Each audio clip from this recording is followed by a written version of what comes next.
don't know how happy I am to be here. I had almost thought that God didn't want me to do this. The first time we scheduled it, I was wimpy.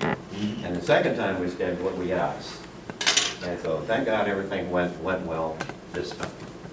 But it's a pleasure to be here and to tell you about Founders Keep.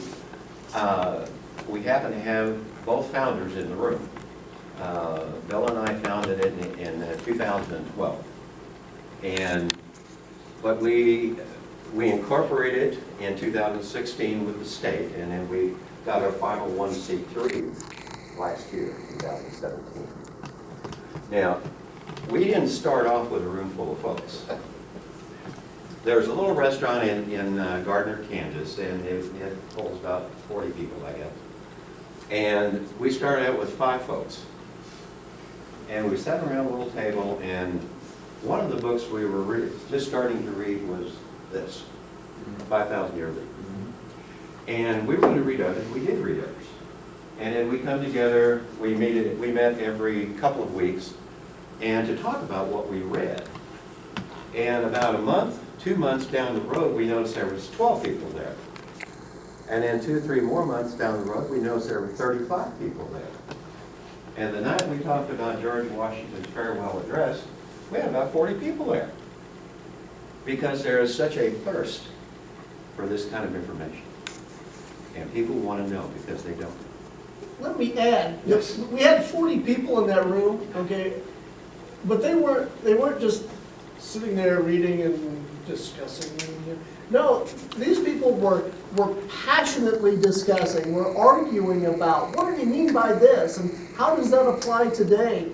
There were people fired up over a speech given over 200 years ago of a guy retiring. That was amazing. That's when I looked at Bill, I was like, are you kidding me? Look at this. This was the same year Bill decided to run for office. That's right, that's right. Yeah. And so we were kind of looking at each other and said, what the heck's going on here? We had no idea that there was this need out there. And so we kept going. Our goal is to preserve and share the knowledge of the Founding Fathers with the current future patriots. That's what we want to do. And, you know, Ronald Reagan told us about this. He said, if we forget where we did, we won't know who we are. That is as simple as that. If we forget our history, we're in trouble. We've got to teach history based not on what's in fashion, but what's important. And that's what we want to do. He was warning us in his 1989 speech that the eradication of the American memory could affect the American spirit. And you can see it. You can see it. Because history is to culture like memory is to the individual. If you woke up one morning and you had amnesia and you didn't know who you were, you didn't know who those people in your house was, you wouldn't even know it's your house. You may have forgot how to drive. You would feel, what? Confused? Scared? That's kind of what it is now, because if we lose our history, we lose our culture. And our culture is all these things we have: border, language, laws, heritage, history, etc., etc. Everything that makes us a country. If we lose it, our society is suffering from a cultural amnesia. They either forgot what they learned, or they never learned it in the first place. And too much of what I'm seeing now in our schools, they're not learning it in the first place. Washington was very, very emphatic about this. He said, education of our youth in the sciences of government in a republic. What could be more equally important? Because the next generation is going to come in and they're going to be the leaders.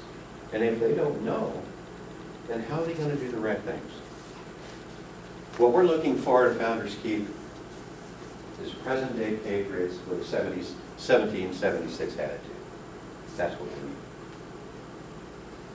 we need. Our hallmark has to be education. Yeah, because nobody's apparently doing it. There's some great outfits out there like the National Center for Constitutional Studies. They do some nice work. And there's a group in Arizona that's doing some nice work I'll tell you about.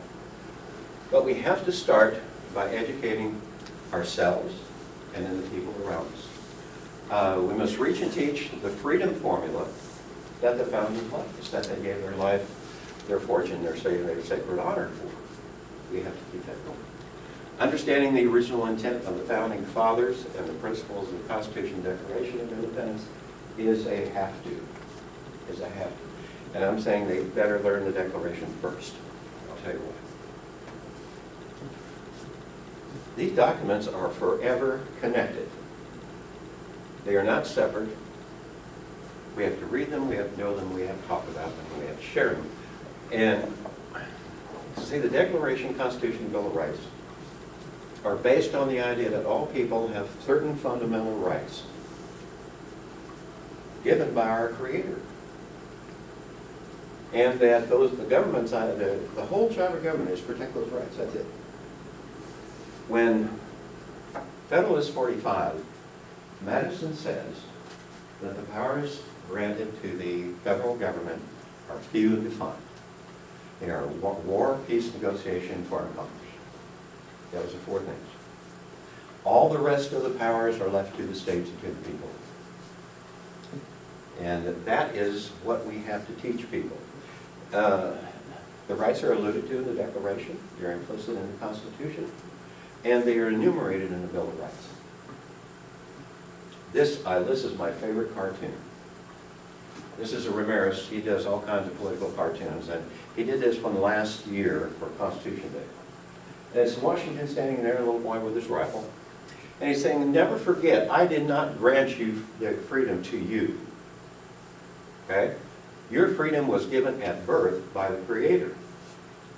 The government's job to acknowledge and preserve the freedom which is already yours, which you have naturally. And I don't think that's getting through either.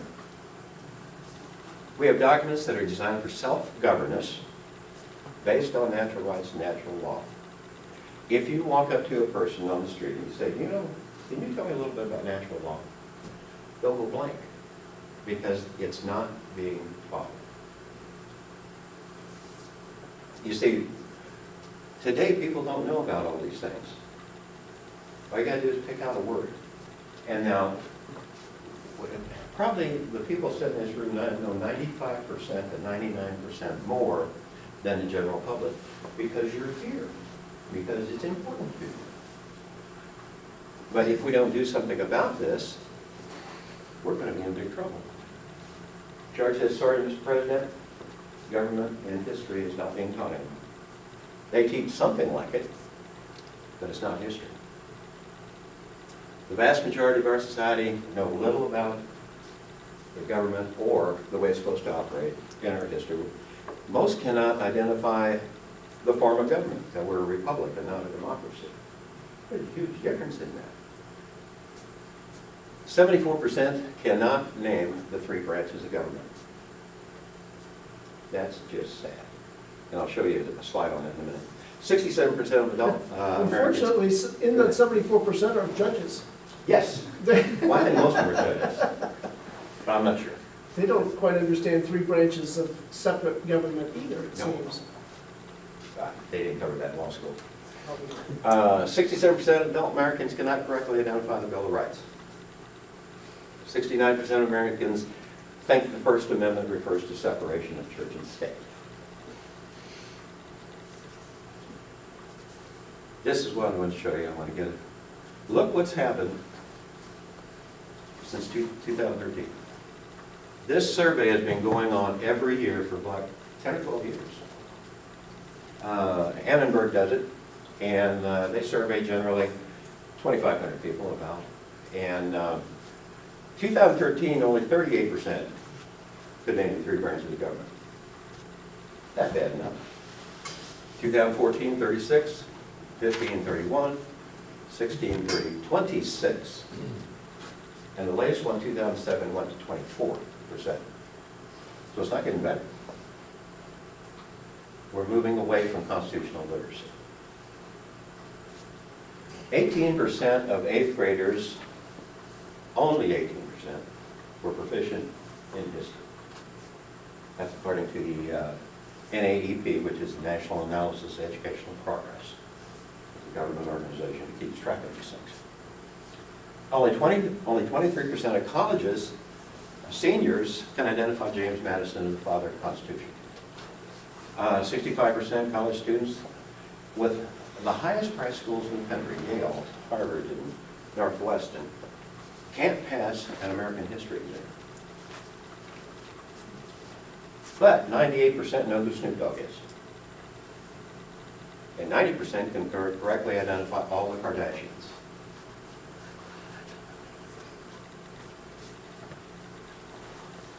Okay, get my going here. 98% of people, 98, cannot name the 5 rights in the First Amendment. And we tested that one. We tested that one. Johnson County Fair 2016, we did our own survey. We surveyed about 500 people. And this was the result. 8% could name only one, could not name one. 46% could name 2. Usually it's freedom of speech and the other one, religion. And, but at the end of the day, only 2%. Now this mirrored a survey that was done in 2014 by a Supreme Court judge in Florida. He did this survey in 2014, we just copied it. But he got the same result. Now, who's going to teach them if we don't? That's what it comes down to. Who's going to teach them if we don't? This was, this picture, these two at the top, I'm real fond of. This was in Howard, Kansas. It's about an hour and a half down the road. It's a local school. And we did an assembly, and then I talked to the 6th graders. This is another school, a Christian school in Overland Park, and these are our kids at Gardner Edgerton High School. But we go over and talk to them about the Constitution and give them a copy of the Constitution to talk to them. We use a lot of different sources for this, and most of these can be found online. The National Center of Constitution Studies, Hilldale College, we do Hilldale College courses. We also do, we got a study guide for the 5,000-year leap, and I just built another one. It's called Proclaim Liberty, and this is from National Center of Constitution Studies. And you guys can look this over. It's unbelievably wonderful. We need to be teaching the freedom formula, and that encompasses these 2 documents. Freedom formula is found in the ideals of the Declaration and the structure of the United States. Natural rights and natural law, equality of opportunity, not equality of things. Republican form of government, secured individual rights, limited delegated power, separation of powers. Now that, we're having a lot of problem with that today, because the judges have taken over. They're making law like crazy. I know you want to say something. They're also appropriating. Yeah. How many years have we been in a lawsuit? We've been in a lawsuit for school finance for almost 50 years. But our test scores are not going up. The funding keeps going up, the test scores aren't. They're not going down, they're staying pretty flat. The more we spend, the less return on investment we receive. The more we lower our standards. I didn't even get to that part, but you're exactly right. That's why I was a little curious about passing it, the 18% that could pass a history test. The question that came to my mind is, which history test is that? Is it the ones that we're giving now? If only 18% can pass that, oh, Lord, we're in trouble. If it was, from 1940 or so, okay, that would be a somewhat different story because we were still teaching history then. Yeah, yeah. Everyone needs to become a teacher. And it doesn't require a tremendous amount of skill because you're going to talk what's in your heart. That's all. You're passing on information. So anybody can do this. If we want to empower the next generation through education and science of government to appreciate the significance of we the people and rediscover the American heritage. Volunteer teachers, age-appropriate material we're going to have. And that's, the big news is, you are the first people that are going to hear this, because I haven't even put it on the net yet. We have partnered with a group in Arizona called Constitution in the Classroom. And nobody knows a lot about this group, but I found them and I talked to them, and I spent about 2 weeks talking back and forth with them. And they have a curriculum already made up. So I can write curriculum, but it would take a very long time because it's very intense. But they already have it. So we want to partner with them and use their curriculum in teaching for us. So I'm just really excited about this because this is going to help. There's actually 4 different programs for different age groups, the 3 through 5, 3rd through 5th, 6 through 8, and then 9 through 12. And then there's an adult portion too.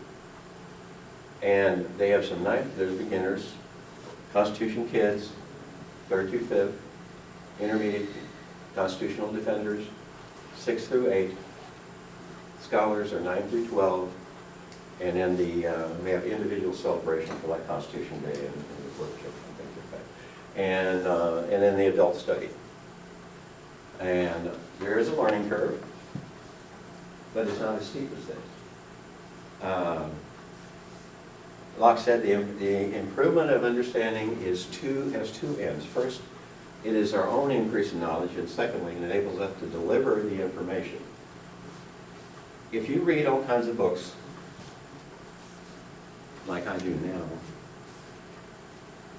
if you don't share it, what good is it? If it stays between your ears, what's the point? So that's what we're saying.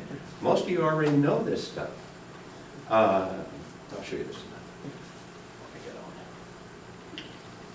tonight. We have to multiply ourselves, and that's what we're trying to do. How many are you on our Facebook page, Founders Keep Facebook page? Okay, good. There, we got about 9,300 people on there, and it blew up last year. And all of a sudden, in December of 2016, we had 746 people on the page. Now we just hit 9,300 people. And more people are going to say, wow, this is great. I learned things here and didn't know. And that's what we're here for. And now we want to take it out to schools and to the communities and to speak to, I've talked to the Kiwanis. I'm going to talk to the Military Officers Association this Saturday. And I've given a whole bunch of these in different places. But this is what we have to do, and it makes people aware that we have a problem. And here's how to fix it, is by learning our Constitution and our Declaration. And there's going to be 5 PowerPoint presentations that we'll have access to, and we're going to share with everybody. And we're going to have volunteer teachers that will go out to schools. We have one gentleman down in Wichita. He's not with Founders Keep doing this. He's been doing this for years. He's a retired military guy, and he takes pocket constitutions. He's got about 12 schools down there that he goes to. And he gives them information on the military and what he did in the military, and about 30 years worth. And but then he tells them why he did that and what the Constitution made a difference. When we take that oath as military people, we're saying we're going to defend and protect the Constitution of the United States from all enemies, foreign and domestic. And that oath never ends. It never goes away. It never dies.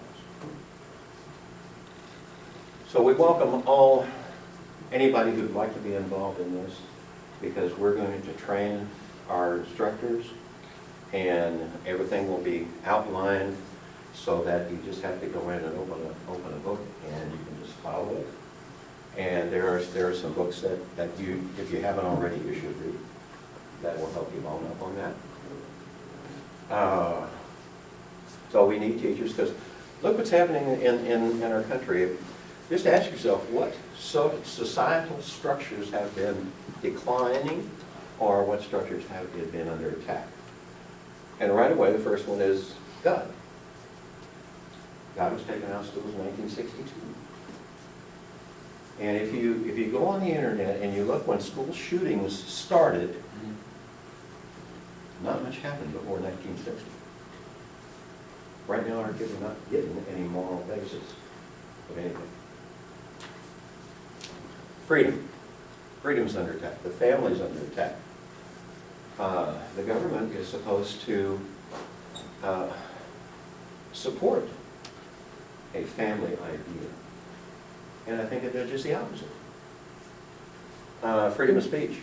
It just so happens, regarding family, I had a discussion just today, as a matter of fact, in the Education Committee, where Reading Roadmap came in to give their demonstration and a little presentation.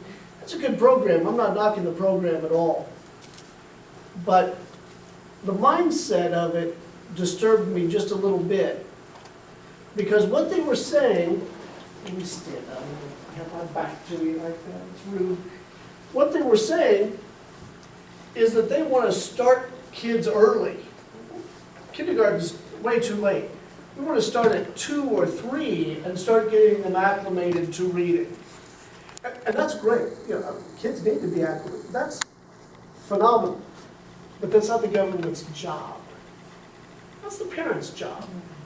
And when you talk about the family being deteriorated, guess how? It's not like it's being torn apart. We're doing that on our own. It's being replaced. We're replacing your role as parents, my role as a parent, with an agency, with public funding. Because, and the mindset here is, this is what disturbs me. What disturbs me is, the mindset is that we have to do it because you're not capable. Well, there are these parents, some of them, they work 2 jobs, they just don't care about their kids? Is that really what you're saying? Is that really what you believe? I know for a good chunk of my life, my parents worked multiple jobs. Guess what? They still raised me. Somehow, sometimes I'm not exactly sure how they did that, but that's what parents do, all right? They sacrifice their time, even when they're tired, even if they've worked all day and it's still time, it's bedtime, we're gonna read to you anyway. And I know I've read this book 300 times. You have it memorized, so do I. But that's what parents do. But we want to replace that because there are some that just maybe aren't all that good at it. Parents don't care about, not all parents, but parents don't care about their kids in general, or a good chunk of them. And so we institute a government program, make you pay for it, by the way, to raise your kids for you. For you. Teaching them what? Whatever we want. You don't get to control the curriculum because you're busy. You don't have enough time to spend with your kids. That's how the family deteriorates. We let it happen. And we keep paying for it. We pay to have our own families destroyed. I'm not sure how to wrap that up, all right? I was going to wrap that up with something nice and pithy. That's disaster. There's nothing pithy I can say about that. That's the end of a country. That's the end of a culture. And we're paying for it. Willingly. Anyway, go ahead, sorry, I don't have a soapbox there. It was just something that was fresh in my mind and it was bothering me. We do a show called the Bill and Bill Show. No, our education system, just think what happened. When the progressive movement started in the 1920s, 30s, and 40s, our good friend, Mr. Wilson. Let's not forget Dewey. Yeah, and then John Dewey jumped on board to screw up education for all of us. And so if you look at that period and you see as we move forward, then it got kick-started with Lyndon Johnson, and the ESEA was formed in 62. But What is that? The Elementary and Secondary Education Bill or Act, and they took control of education at that point. Okay. And now we know Common Core came out a few years back. Oh, look at this business. We're not teaching kids what are important. When you see people shooting up schools, they're missing something. I mean, the moral basis of our society is not being taught because teachers are afraid to teach. I just read an article last night. Something like 35% of teachers are afraid to teach history because they can't teach natural rights as part of it. And they're afraid that they'll get in trouble if they start mentioning God. Well, and kind of going along with that, if you take God out of the equation, how does life have any value? Where do we derive the value of life? We're God's creation. All right, that's pretty simple stuff. But if you take God out of that equation, what value does life have? None, you're just a commodity. In which case, what does it matter if you go in and shoot them up? Who cares? What's the value? What did you take away? Nothing. Well, everything now is, how do you feel about that? How does that make you feel? I don't remember the nuns in my grade school ever asking me how I felt about anything. They said, this is what you're going to learn. And that's what we learned. There was no ifs, ands, or buts. If I got in trouble at school, I got in more trouble at home. Now, the parents sue. So we've lost the moral corner. We've just lost that keystone that holds everything else together. And kids are miracles. They may be only 20% of the population, but they're 100% of our future. If we don't do something about it, who will? So that's what we're all about. And Reagan again reminded us that Britain is only a generation away from extinction. He didn't pass it to our children in the bloodstream. It must be fought for and protected, handed down to them to do the same. And that's what Founders Peak wants to do. Yes, ma'am. How are you getting into the schools, being that... I sneak in the back. Well, it's surprising. Public schools, if you get out in the rural areas, you've got a better chance of getting in and doing a program like this than I do in Johnson County. Okay? Now, Christian schools, private schools, homeschoolers, these are all part of it. Every time I can sit down with a homeschool group, I try to do that because they're doing fantastic work. Churches, a lot of churches have their own schools, and they love to see us. We come in, we hand out, our pocket constitution is our calling card. We hand it out. Yes? Maybe talk about what happened down in Delta County. Well, I'll tell you what. That picture I have with all the kids standing up on the stage, this was a highlight in my life. Because I walked into a school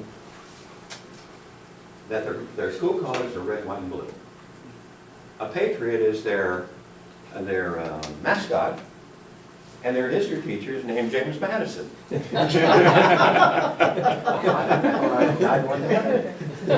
he's pretty old. Yeah. But I sat down with the principal, and they have 3 principals, and they have 1 superintendent for like 3 schools. And so I sat down with the guys and I said, this is what we do. People need to know this. They jumped on board immediately. We're gonna put Constitution clubs in each one of those schools down there. And that's what we can do. If enough kids, I don't care what high school, if a half a dozen kids go to their teacher and say, we want to start a Constitution club, that's how it happens. Because we're trying to start one at Gardner Edgerton. And it has to come from the kids, so we got a bunch of kids together that want to do this. And their meetings will be about things like this, about talking about liberty, and what liberty is. This is proclaiming